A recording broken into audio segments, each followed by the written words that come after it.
Hello there, this is Sue at Miller's Laboratory. Thanks for joining me today. I'm going to be starting on a new set of books, total of 3 of them that will be very similar. And I just thought I'd turn the camera on and show you what I'm working on right now. I have taken the covers off of the books and I'm getting them started. So I just wanted to show you, these are the book blocks that I took out of 2 of them.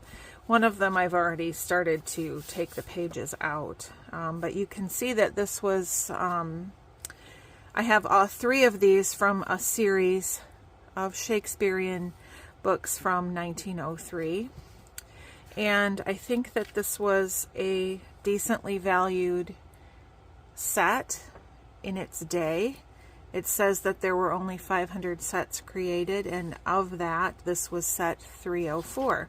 All of the books that I got have that same information on them. So you can see, here's that same one here, 304.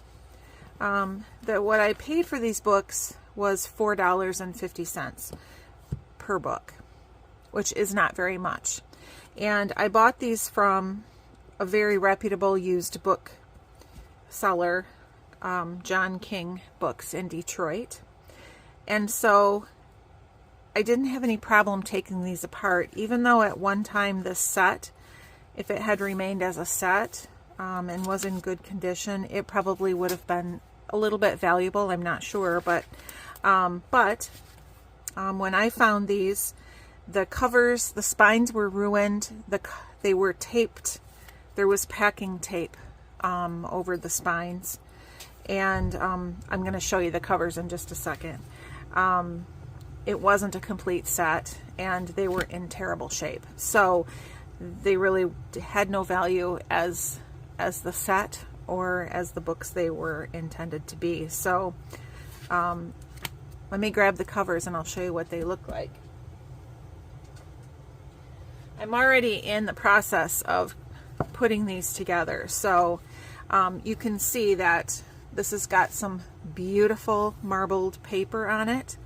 Whether it's actual marbled paper or a print of it, I am not sure, but these books had leather at the corners and also at the spine, and there's just a lot of damage there because the tape was put on and everything, and it's just really worn.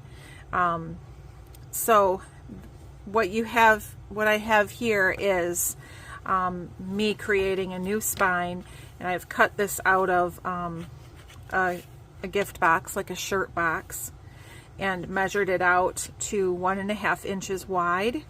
I laid it all out on my grid cutting mat here, and I left myself a 1/4 inch in between, and I just glued a piece of book page on there to hold it all together. So that it is measured out where I want it to be. This one is the worst of the 3, with that major piece of paper torn off. But I don't care, because I'm going to put repairs on there and it's going to look really cool when I'm done. Here's the second one. And you can see this lighter area here. This is where that tape was. So I am going to be preserving this as much as I can because I think it's lovely. And I also have some of the first pages which matched up to this. Some of them were gone, but I do have some of them, and I can use those in the book and also to do a little bit of repair on that first cover. Here's the third one, and again, this leather is very thin, and it's just it was just cracked and worn away. So what I find really interesting about these, you can see how worn the covers are on the edge. So here's the interesting thing. When I take the book block out and start taking it apart for pages, this book has never been read. It's never been read. And the reason I know that is because these pages have never been cut apart. So I don't know if you can see this.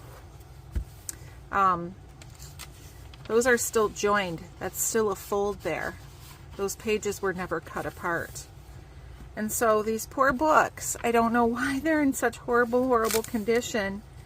What happened to them, because it certainly wasn't from people reading them. But nonetheless, I'm going to be using as much of this as I can. The paper has a nice feel to it. You can feel the impression of the printing, which is lovely. And I don't know if you can see that on here, but there's like almost a little bit of a striation in the paper. It's just really, it feels really nice and it's beautiful. So I'm going to be using a lot of that in the book because why not? So that's what I'm working on. I'm just going to set those book blocks aside. And I wanted to show you the fabric that I chose for the spines. And I went around and around with it a little bit, but I'm going to use the same on all three. And it's from an old piece of drapery. And it's sort of a metallic gold. And it's got this beautiful diamond pattern with little stitches. It's exactly the right colors for this. I just think it matches so nicely. And on the back, you can see how it's created. So all these strands of floss run along the back and then just dip through to create those little dots. So what I'm trying to do right now is decide how I want to attach this. And I did a little experiment with some different types of adhesive on a book page. So I have cut some snippets of fabric, and the first one here was glued on with tacky glue, just your standard tacky glue.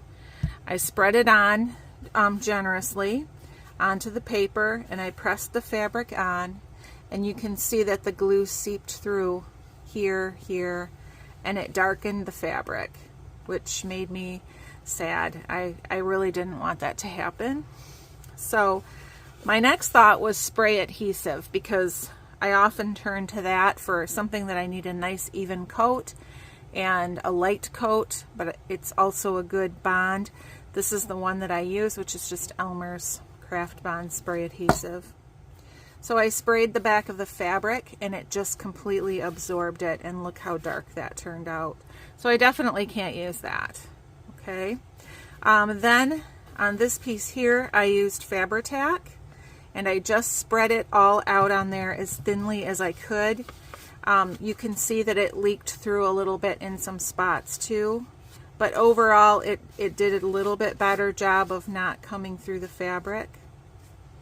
And then this last piece here, I used a glue stick, and I just use these glue sticks that I get from Target, which are actually made for kids, but I think they work nicely.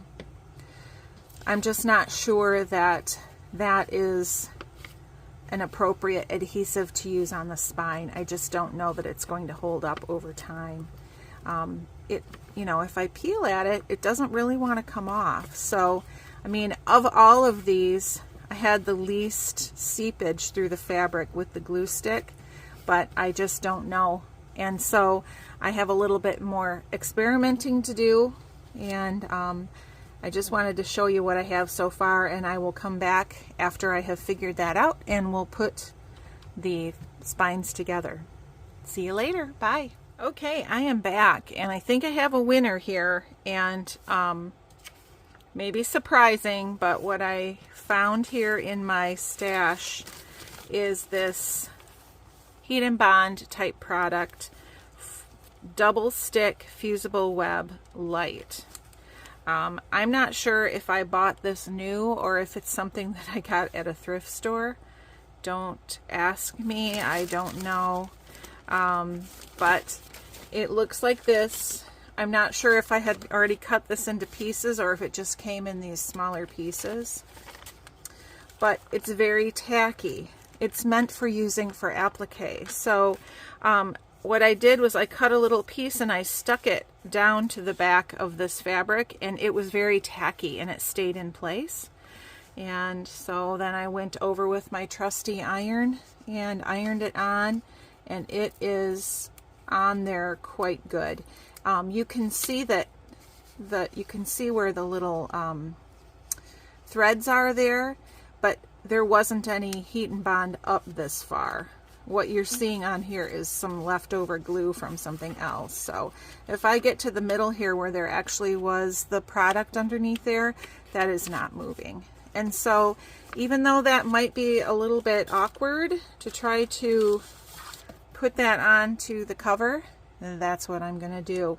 I'm just going to go around and repair any loose places here where this is peeling off. Just glue that down, and then I'm going to go ahead and put heat and bond on all 3 spines. So I will do that off camera, and I'll come back and show you what it looks like.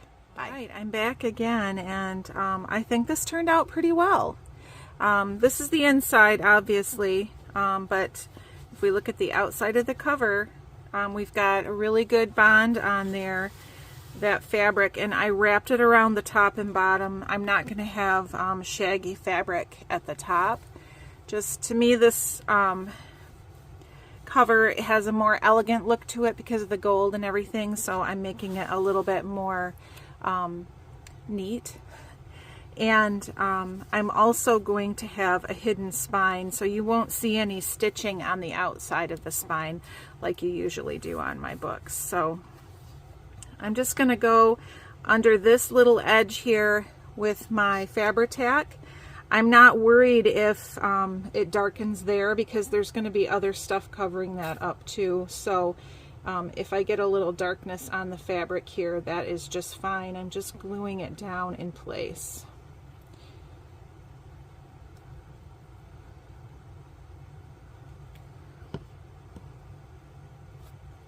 And I already did kind of iron it. So I wrapped the fabric around and I did press along there. And so it kind of wants to go that way anyway. Got a little bit of, we got a little bit of extra glue coming out there. But see, I'm just gluing this all down here so it's nice and neat. So when I stitch the signatures together, I'll be stitching them to a separate piece which will then be attached into the book. So this ugly stuff will all be covered up, so you won't see that. Okay.